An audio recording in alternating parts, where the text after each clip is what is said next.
लोकतंत्र का पहरेदार आप देख रहे हैं मेरे साथ आरटीआई इंडिया न्यूज़। मैं हूं संसार सिंह। देश का माहौल किस तरीके से ख़राब किया जा रहा है, किस तरीके से षड्यंत्र रचे जा रहे हैं, किस तरीके से नन्हे मुन्ने बच्चों को जिन्हें स्कूल की ओर जाना चाहिए उन्हें 302 और किसी की हत्या करने की शिक्षा दी जा रही है। बागेश्वर धाम के अंदर की जो खबर आई है, एक बड़े टीवी चैनल पर यह खबर चली है, उसके अंदर ये साफ तौर पर देखा गया है कि एक बच्चा 302 करने की बात कर रहा है, 302 के तहत किसी का कत्ल करने की बात कर रहा है और हिंदू राष्ट्र के नाम पर यह सब करवाने की कोशिश की जा रही है। भारत का माहौल किस ओर जा रहा है, भारत के भविष्य को किस तरीके से, भारत के आने वाले भविष्य को किस तरीके से अंधकार में धकेलने की तैयारी की जा रही है। हिंदू राष्ट्र के नाम पर देश का माहौल करने वाले उस बाबा को, बागेश्वर धाम के बाबा को जेल में डालने की बजाय हिंदू राष्ट्र की सपोर्ट करते हुए योगी आदित्यनाथ भी उनकी सपोर्ट कर रहे हैं। बड़े सारे मुद्दे हैं जिन पर बात करना ज़रूरी है, क्योंकि देश के आने वाले भविष्य के जो परिणाम उनके लिए निकल कर के आएंगे वो खतरनाक साबित हो रहे हैं। इस पर चर्चा करने के लिए हमारे साथ तरसेम मूल निवासी हैं, उनसे बात करेंगे, जानना चाहेंगे कि वो किस तरीके से देख रहे हैं इन जो देश में घटनाएं सामने आ रही हैं। सर, बहुत बहुत स्वागत है। शुक्रिया संसार जी, आप मेरे पास आए और आपने इसके ऊपर चर्चा करने की कोशिश की है, आपका बहुत बहुत धन्यवाद। एक छोटे से बच्चे की वीडियो वायरल हुई है, उसके अंदर वो 302 के तहत किसी का कत्ल करने की बात कर रहा है और बागेश्वर धाम के उस बाबा के आश्रम की ये वीडियो बताई जा रही है। एक टीवी हम लोग से हिंदू राष्ट्र बना कर रखेंगे, 302 ना सही हिंदू राष्ट्र के लिए। क्या नाम है आपका? आयुष तिवारी। एक तो 302 नहीं करना है। क्यों नहीं? नहीं नहीं नहीं, देखो क्या उम्र है आपकी? हमारी 12 साल है। मानी यार गुरु, टीवी चैनल पर चली है, कैसे देखते हैं कि ये किस ओर लिया जा रहा है? संसार जी, बहुत ही गंभीर मसला है। हमें तो ये 302 का अभी तक क्लियर नहीं था। हम तो सोचते थे कि जब कोई बंदा मर जाता है, किसी को बंदा मार देता है तो फिर पुलिस आती है, उसके ऊपर इन्वेस्टिगेशन होती है। और ये 10-12 साल का लड़का जब ये कह रहा है कि 302 हो जाएगा, उसका मतलब ये है कि उसको ये पहले तैयार किया गया है कि अब हमने क्या करना है कि हिंदू राष्ट्र बनाना है और हमने लोगों को मारना शुरू कर देना है। तो वहाँ एक बच्चा नहीं, एक बच्चे का तो इंटरव्यू हो रहा है, लेकिन उसके जो साथी मैं देख रहा था चैनल के ऊपर, छोटे छोटे बच्चे हंस रहे हैं। तो अगर आप इस किस्म का बच्चों में आप इस किस्म के आइडिया डाल रहे हो और ऊपर से आप हिंदू राष्ट्र की बातें कर रहे हो, तो ये तो हमें लगता है कि ये बहुत बड़ी प्लानिंग के तहत, क्योंकि ये जो 7 दिन का बागेश्वर धाम में जो है बाबा जी को वहाँ जिस किस्म से इलेक्ट्रॉनिक मीडिया ने और प्रिंट मीडिया ने और जैसे गवर्नमेंट ने सपोर्ट की है, मुझे तो लगता है कि अब जो ब्राह्मणवादी जो विचारधारा के लोग हैं, वो जब उन्होंने देखा कि जब वो बौद्धिक तौर पर टकराव लेने लगे, तो हमारे यूनिवर्सिटी के प्रोफेसरों ने उनका पोल खोली और किसी ने मनुस्मृति का नाम लिया, किसी ने ऋग्वेद के श्लोक बताए, किसी ने रामायण की बातें की, किसी ने जो है गीता की बातें की। तो उन्होंने कहा भाई आप क्या बकवास करते हो, आप क्या बोलते रहते हो, आपके ग्रंथों में तो गंद भरा हुआ है, तो आप हमें गंद बोलते रहो, हम सहन करते रहें तो ठीक है, अगर हम बौद्धिक तौर पर आपसे चर्चा करें तो आप हमारे खिलाफ हो जाते हो। वहाँ जब ये हार गए, अब इन्होंने अपने बाबू को आगे कर दिया।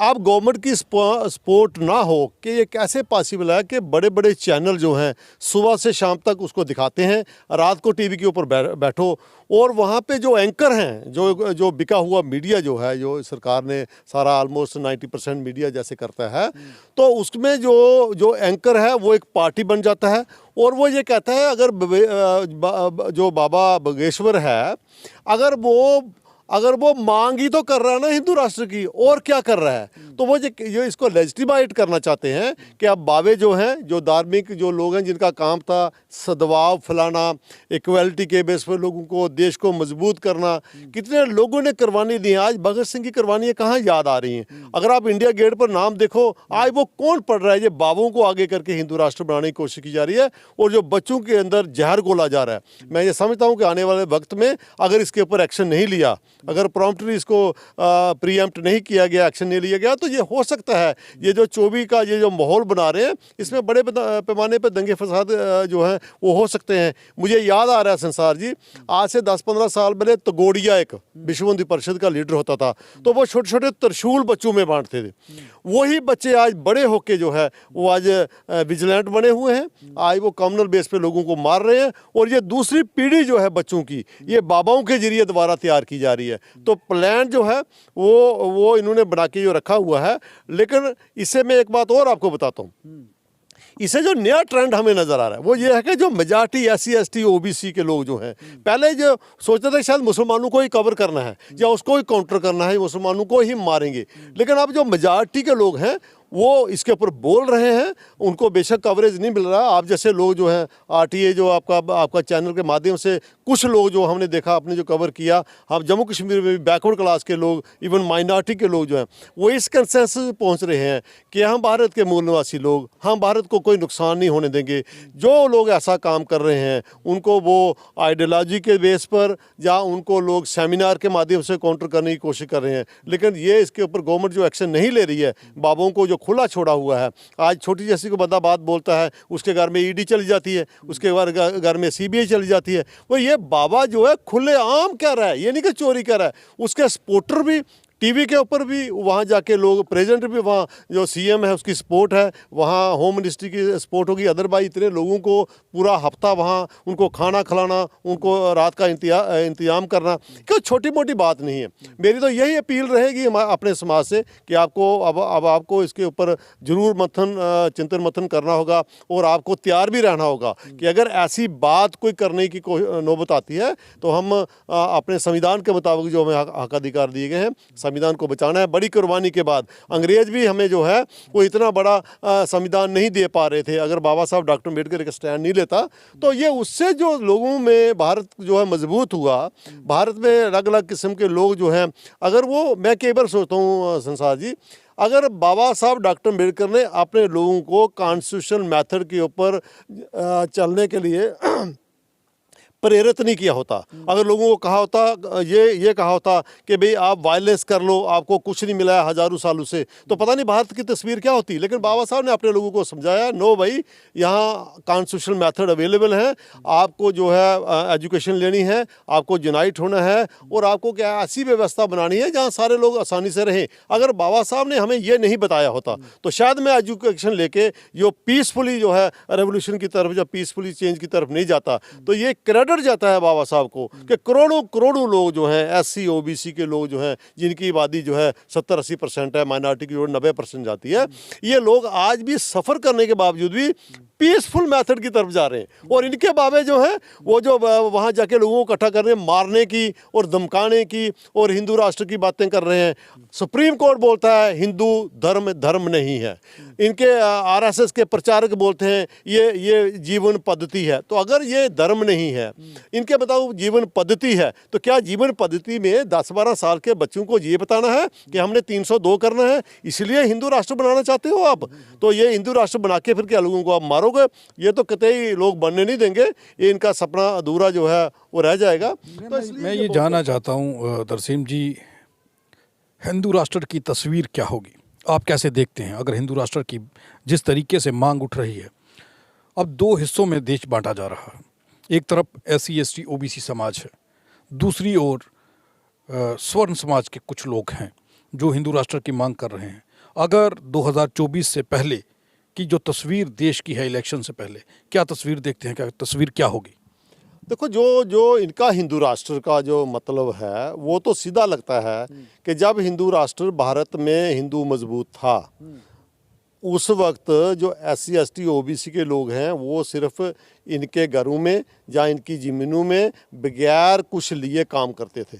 तो इनका तो हिंदू राष्ट्र का मतलब वही है कि दोबारा वही आना चाहिए। जो SC ST OBC के लोग हैं उनको पढ़ने का अधिकार नहीं होना चाहिए, उनको कोई नौकरी का अधिकार नहीं होना चाहिए, उनके पास ज़मीन नहीं होनी चाहिए। ये तो हिंदू राष्ट्र का इनका जो प्लान है या इनका जो सारा सिस्टम है वो तो वैसा ही है। तो अभी भी ये चाहते हैं कि भाई वो ऐसा हिंदू राष्ट्र बने जहाँ ये जो लोग हैं ये काम कर रहे हैं, ये छोटे छोटे काम करें, इनका इज्जत मान कोई ना हो और ये उन्हीं को पूछ के काम करें और घर में बैठे रहें, भूखे नंगे रहें, ये कोई हक अधिकार की डिमांड ना करें। ये तो हिंदू राष्ट्र जो है ये हमने पहले भी देखा है और अभी भी जो है ये ऐसा करना चाहते हैं। लेकिन मुझे लगता है कि हिंदू राष्ट्र बनाने के लिए इन्होंने देश का आगे ही टुकड़े कर दिए, क्योंकि पाकिस्तान जो बना बेसिकली वो धर्म के नाम पर आ। अब मुसलमान कौन लोग बने? जो हिंदू धर्म से स्थायी हुए लोग थे वो मुसलमान बन गए। अब इनको लगा कि जो मुसलमान बन गए हैं अब वो हमारे नीचे नहीं रहे हैं। अगर यहाँ डेमोक्रेसी रही और ये लोग इकट्ठे रहे तो कल को जो बचे हुए एससी और ओबीसी के लोग हैं वो भी तो कहेंगे कि भाई वो जो लोग उधर चले गए उनका धर्म भी अच्छा हो गया, वो पढ़ लिख भी गए। तो क्या मेजॉरिटी के साथ देश के ऊपर सत्ता ना ये करना शुरू कर दें तो फिर जो अपर कास्ट लोग जो हैं जिनका हम देखते हैं ऐतिहासिक तौर पर अभी जो तथ्य सामने आ रहे हैं वो विदेशी हैं, इनको लगता था कि डेमोक्रेटिकली भी हम सत्ता में नहीं आ सकते हैं, ये एससी बीसी और माइनॉरिटी के लोग सत्ता में आ जाएंगे। तो इन्होंने उस सत्ता में रहने के वजह के लिए लालच की वजह से देश को तोड़ा। अभी भी आप देखो, अभी भी इनकी कोशिश यही रहती है भाई जब भारत का संविधान लागू हो गया आपने देखा अब इंक्लूसिव सोसाइटी बन रही है, वो लोग जिनको कोई अपॉर्चुनिटी नहीं मिली थी वो भी हार्ड वर्क कर रहे हैं, चाहे वो इंडस्ट्री में हो, चाहे फील्ड में जहाँ एग्रीकल्चर फील्ड में हो, चाहे डिफेंस में है। तो लगता है कि भारत जो है बहुत मजबूत होता जा रहा है। अब इनसे वो बर्दाश्त नहीं हो रहा। अब ये माइनॉरिटी जो माइनॉरिटी में है, जैसे अपर कास्ट के लोग जो हैं 10-15% जिनकी आबादी है, अब उनको लगता है यार वो जो हमें रेडीमेड इज्जत मिल रही थी, चाहे कोई एससी था चाहे ओबीसी था, वो दूर से हाथ जो के पैरें पो करता था, वो गुलाम थे। तो आज जब उनको लग रहा नहीं यार ये व्यवस्था गलत है, यहाँ सारे लोग बराबर हैं, तो उनको ये बर्दाश्त नहीं हो रहा। तो हाँ, उनको इक्वालिटी नहीं चाहिए। इक्वालिटी वहाँ होती है संसार जी जहाँ सब लोगों को लगे कि हम भाई बहन हैं, जहाँ हम एक हैं। तो जब यहाँ से विदेशी लोग जहाँ बहुत पहले जो आए हैं उनको तो यही डर लगता रहता ना कि यार अगर इक्वालिटी आ गई तो जो मेजॉरिटी के लोग हैं वो सत्ता में आ जाएंगे। तो फिर वो हमें जो रेडीमेड मिला था, जैसे हमारे में क्वालिटी ना भी हो, जैसे पूजिए विपर है ना, हीना ना पूजिए जो शूद्र चाहे गुणवान भी हो। तो अब वो चाहते हैं कि भाई एक ब्राह्मण जो है उसमें कोई गुण भी नहीं है, उनके शास्त्र कह रहे हैं उसको पूजते रहो। जब उनकी पूजा नहीं हो रही है वो कहते हैं ये हिंदू राष्ट्र बनेगा तो तभी हमारी पूजा होगी। तो क्वालिटी ना हो, इक्वालिटी ना हो, लोग गरीब गुरबे रहें, ये हिंदू राष्ट्र है। अदरवाइज इनको क्या परेशानी है? देखो हिंदू राष्ट्र में राष्ट्रपति हिंदू है, प्रधानमंत्री हिंदू है, 99% कैबिनेट के मिनिस्टर हिंदू हैं, चीफ जस्टिस 99 सुप्रीम कोर्ट और हाई कोर्ट के 99% जजेस वो हैं, सारे जनरल हिंदू हैं। जितनी भी एजेंसी हैं, सीबीआई है, रा है, एनआईए है ना, इलेक्शन कमीशन है, सारे लोग हिंदू हैं। जितने भी आर्मी के जनरल हैं वो हिंदू हैं। बीएसएफ का जो हेड है वो जनरल है, बाकी सीआरपी के हेड आईटीबीपी, मतलब दुनिया भर की जो सत्ता है भारत में जितने भी मेजॉरिटी है। इसके अलावा आप चले जाइए कैबिनेट सेक्रेटरीट में जाइए, जितने भी आईएएस ऑफिसर हैं वो 95 से ज़्यादा जो हैं ये अपर कास्ट के लोग हैं। मतलब अब हिंदू राष्ट्र के लिए इनको क्या चाहिए? मतलब हिंदू राष्ट्र तो ऑलरेडी है, तो अब हिंदू राष्ट्र क्या चाहिए कि भाई लग रहा है कि भाई जो ये लोग 95% है, 90% है, जिस तरीके से हमारे बच्चे जो हैं यूपीएससी में टॉप कर रहे हैं, स्टेट सर्विस में टॉप कर रहे हैं, तो इनको यही लगता है कि 10-20 साल के बाद यही अगर स्पीड रही तो ये लोग तो आउट हो जाएंगे। इसीलिए देखो ना, रिजर्वेशन के खिलाफ बोलना और ईवीएस के माध्यम से रिजर्वेशन ले भी लेना। तो जो लैटरल एंट्री ली इन्होंने कर ली है, सीधा जॉइंट सेक्रेटरी के रैंक पर बगैर कोई टेस्ट, बगैर कोई इंटरव्यू लिए उन लोगों को जो है ये उसमें इंडक्ट कर रहे हैं। तो ये बस इनका यही लगता है कि देश में जो है वो लड़ाई झगड़ा चलता रहे, कम्युनल वायलेंस होती रहे, संविधान को बदल दिया जाए, एजुकेशन सबके पास ना हो, एम्प्लॉयमेंट सबके पास ना हो, बाकी लोग जो है जैसे 47 के पहले थे वैसे रहें, तो इनको कोई तकलीफ नहीं है, चाहे हिंदू राष्ट्र हो या ना हो। इनको बस ये कि SC ST और OBC के जो लोग हैं वो गरीब गुरबे रहें और इनकी सेवा करते रहें। अच्छा, इसमें एक ऑर्डर सर्कुलेट हो रहा है जिसके अंदर ये साफ पढ़ा जा रहा है कि मनुस्मृति लागू करवाई जाए, मनुस्मृति पढ़ाई जानी चाहिए, एक वो चीज़। और दूसरी, अयोध्या में 100 एकड़ ज़मीन की मांग की है RSS का मुख्यालय बनाने के लिए। इन दोनों चीज़ों को कैसे देखें? हाँ, मैं भी संसार जी जब पढ़ रहा था कि जो बनारस हिंदू यूनिवर्सिटी है वहाँ उन्होंने कोई एक जो है ऑर्डर किया है, कोई एक उन्होंने बनाया हुआ है कि भाई 1 साल के अंदर जो है मिनिमम 30,000 हॉनरेरियम जो है वो लेक्चर को दिया जाएगा और वो स्कूलों कॉलेजों में जो है मनुस्मृति पढ़ाएंगे। अब देखिए मनुस्मृति जब वो पढ़ाएंगे, मान लीजिए हमारे बच्चे भी वहाँ बैठे हुए हैं, तो जब वहाँ वो टीचर ये बताएगा कि डोल गवार शूद्र पशु नारी ये सब ताड़न के अधिकारी, जब उसको वो जस्टिफाई करेगा तो आप क्या समझते हैं, क्या उसी क्लास में झगड़ा नहीं हो जाएगा? क्या वहाँ बच्चे जो हैं विद्रोह नहीं करेंगे? अगर उस क्लास में अगर अपर कास्ट औरतें भी हुई या अपर कास्ट लड़कियां भी हुई तो क्या वो लड़कियों को जब वो टीचर ये बताएगा कि कोई भी औरत हो उसको डोल की तरह पीटना चाहिए, उसको गवार की तरह जो है पीटना चाहिए, तो उस लड़की के मन में तब ये थोड़ा आएगा कि मैं शेड्यूल कास्ट हूँ या मैं ओबीसी हूँ। वो अपर कास्ट की लड़की भी ये कहेगी कि भाई आप ये क्या कर रहे हो, लेकिन उसके बावजूद भी ये करना चाहते हैं क्योंकि पहले भी इन्होंने हमें मारा है, पहले भी औरतों को या एससी को या ओबीसी को इन्होंने मारा है, तो ये दोबारा जो है उसको वो जो है इम्प्लीमेंट करना चाहते हैं क्योंकि वो करेंगे तो ये दबा सकते हैं। भारत के संविधान रहते हुए वो ऐसा नहीं कर सकते हैं। जहाँ तक आपका दूसरा प्रश्न था कि आरएसएस जो है वो पेपर में मैंने भी पढ़ा था कि उन्होंने गवर्नमेंट जो यूपी की उसको अप्लाई किया है कि हमें अयोध्या में 100 एकड़ ज़मीन जो है वो आरएसएस का हेडक्वार्टर बनाने के लिए दिया जाए।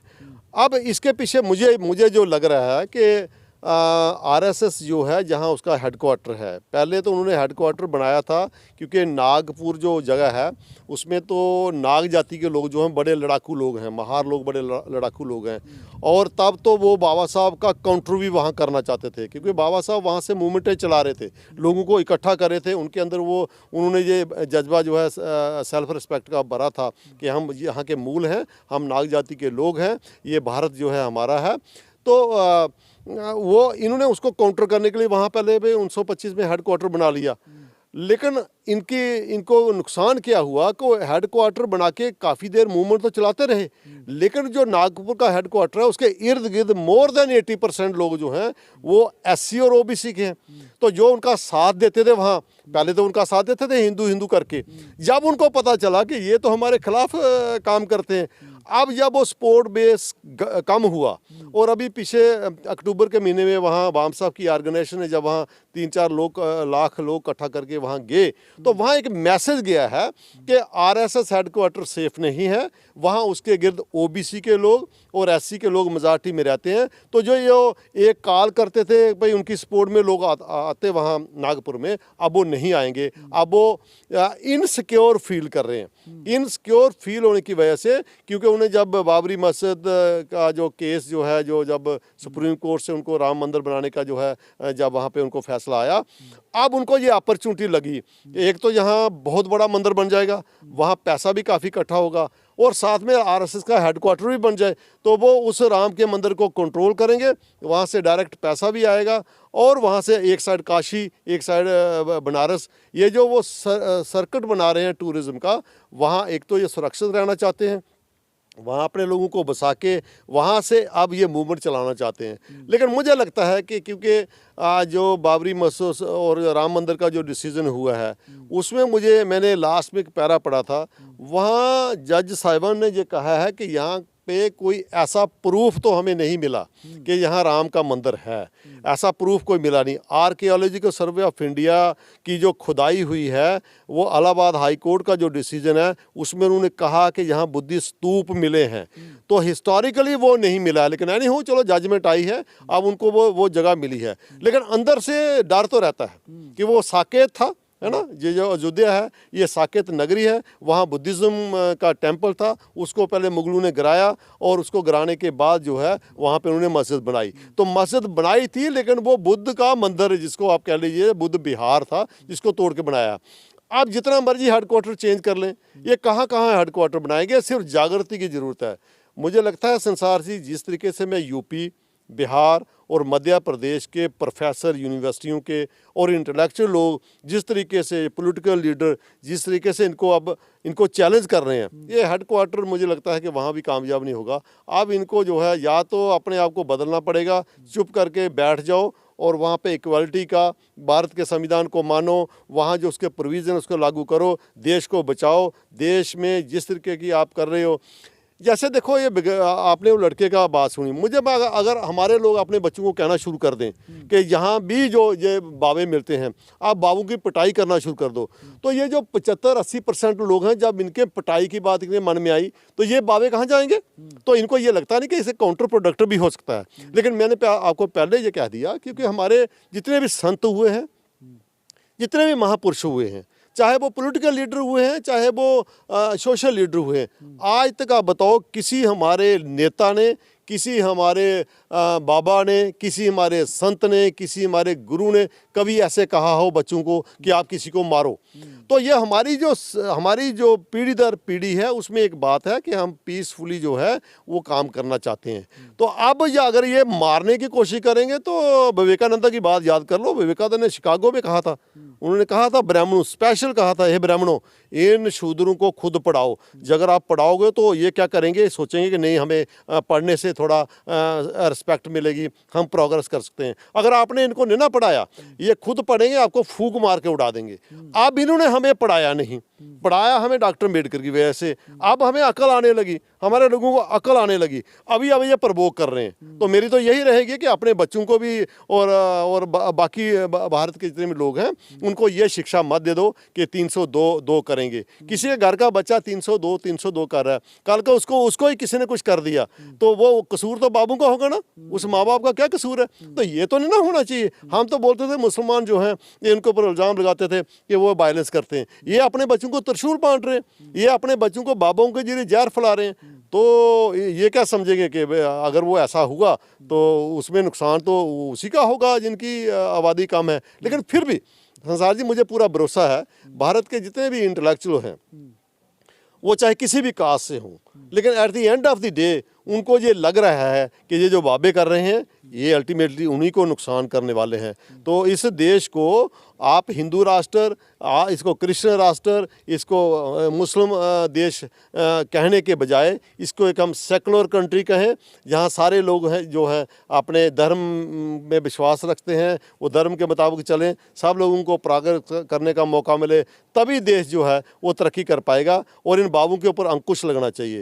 ये बाबे शरेआम जो है ये स्टेट गवर्नमेंट की जो है शेल्टर के नीचे शरेआम वहाँ जो है ये भड़काऊ बातें करते हैं और इनके खिलाफ कोई एक्शन नहीं होता। हम छोटी ऐसी मीटिंग करने लगते हैं तो वहाँ पे हम इन्फॉर्म करते हैं कंसर्न SHO को या कंसर्न, तो वो फटाफट आ जाते हैं, मारे आप क्या कर रहे हो? तो हमें लिख के देना पड़ता है हम यहाँ कोई ऐसा एक्टिविटी नहीं कर रहे हैं जिससे समाज में कोई कम्युनल टेंशन हो जाए। लेकिन यहाँ सामने इतना बड़ा अरेंजमेंट किया गया है, करोड़ों रुपये का वहाँ खर्चा होता है और म्यूक स्पेक्टेटर है सरकार, तो उसका मतलब यही है कि उनका इसके साथ जो है मिलीभगत है, उनकी सपोर्ट है और भारत को जो है एक कम्युनल आग में धकेलने की जो है कोशिश की जा रही है। तो मुझे उम्मीद है कि सरकारें जो भी हैं, जितने भी जो इसका कॉग्निजेंस लें, ऐसा दोबारा, हाँ हर आदमी को जो है मीटिंग करने का, जलसा जुलूस करने का वो अधिकार है, लेकिन वहाँ पे शरेआम अगर इस किस्म के जो है भाषण देके लोगों को प्रवोक किया जाए, उनको मारने की धमकियाँ दी जाएँ, तो उसके ऊपर तो एक्शन होना चाहिए। इसकी तो FIR अभी तक लग जानी चाहिए और बाबा जी को तो अरेस्ट होना चाहिए। वो ऐसे कैसे जा सकता है कि वो धमकी दे दे वहाँ और ये कहे हिंदू राष्ट्र? भाई हिंदू राष्ट्र का मतलब क्या है? आप पहले आप लोगों को बताइए हिंदू राष्ट्र कैसा है। हिंदू राष्ट्र की आप व्याख्या कर नहीं सकते हो। हिंदू राष्ट्र आपका मनुस्मृति से निकलेगा, वहाँ भेदभाव। हिंदू राष्ट्र आपका रामायण से निकलेगा, आपके वहाँ जो करैक्टर हैं, जो आपके जो वहाँ जितने भी राम है या बाकी जितने भी आपके बड़े बड़े जिनको आप बोलते हो, अगर आप उनकी करैक्टर के ऊपर बच्चों को पढ़ाएंगे तो वो हिंदू राष्ट्र कोई आदमी उसको मानेगा नहीं। तो आप गीता पढ़ लीजिए, वहाँ सब कुछ जो है कृष्ण कहता है कि आपको कुछ करने की ज़रूरत नहीं है ना, मैं आ जाऊँगा तो सबको पार लगा लूँगा। तो ऐसा अगर हिंदू राष्ट्र बनाना है तो मुझे लगता है OBC को तो कुछ मिलने वाला नहीं है, SC को तो कुछ मिलने वाला नहीं है, मुस्लिम तो ऑलरेडी अलग है। तो आप हिंदू राष्ट्र फिर वो 10% लोगों के लिए बनाना चाहते हो ना, तो अगर 10% के लिए काम करना है तो बाकी 90% लोग तो बर्दाश्त न करेंगे। तो इसलिए आराम से रहो। भारत का संविधान जो है वो बचा रहा है सबको। ये बाबा साहब की मैं समझता हूँ कितना बड़ा दिमाग था कि अगर बाबा साहब ये सब लोगों के लिए बराबरी नहीं करते, सब लोगों को अधिकार नहीं देते, तो शायद भारत अभी तक टुकड़े टुकड़े हो गया होता। तो भारत का संविधान जो है उसको माने, हिंदू राष्ट्र की बात करना छोड़ दें, कहीं ये काउंटर प्रोडक्टिव ना हो जाए, और बजाय इनको हिंदू राष्ट्र बनाने के कहीं हिंदू राष्ट्र बनाते बनाते कहीं इनको भारत ना छोड़ना पड़ जाए, ऐसे भी हालत बन सकते हैं। बहुत बहुत धन्यवाद तरसीम मूल निवासी जी हमारे साथ बात करने के लिए। चर्चा हुई है हिंदू राष्ट्र बनाने की जो मुहिम को चलाया जा रहा है, कितना खतरनाक साबित हो सकता है। बिल्कुल डिटेल से और ब्रीफ किया है, उन्होंने बताया है कि कितना खतरनाक सिचुएशन भारत की हो सकती है जो किया जा रहा है। ऐसे बाबाओं की जगह पब्लिक में नहीं जेल में होनी चाहिए। जो छोटी उम्र के नाबालिग बच्चों को 302 जैसी शिक्षा देने की कोशिश कर रहे हैं, उन बच्चों को जिनके हाथों में किताबें होनी चाहिए, उनके हाथ में तमंचा देने की या गोलियां चलाने की या किसी की कत्ल करने की शिक्षा प्रदान की जा रही हो, उन बाबाओं की समाज में नहीं जेल में जगह होनी चाहिए। भारत को भारत रहने दें। भारत को हिंदू राष्ट्र या कोई और नाम देकर यहाँ के लोगों को बांटने की कोशिश ना की जाए। संविधान से देश चल रहा है और संविधान को ख़त्म करने की या उसे इग्नोर करने की कोशिश कोई ना करे। इसका परिणाम क्या होगा ये सोचा भी नहीं जा सकता। शांति प्रिय देश भारत, शांति से रहने वाले लोगों को शांति से रहने दें।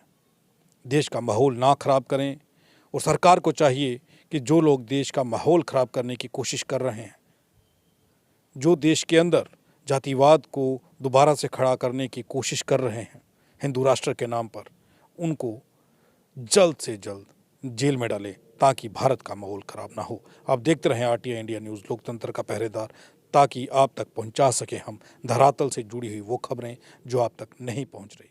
धन्यवाद।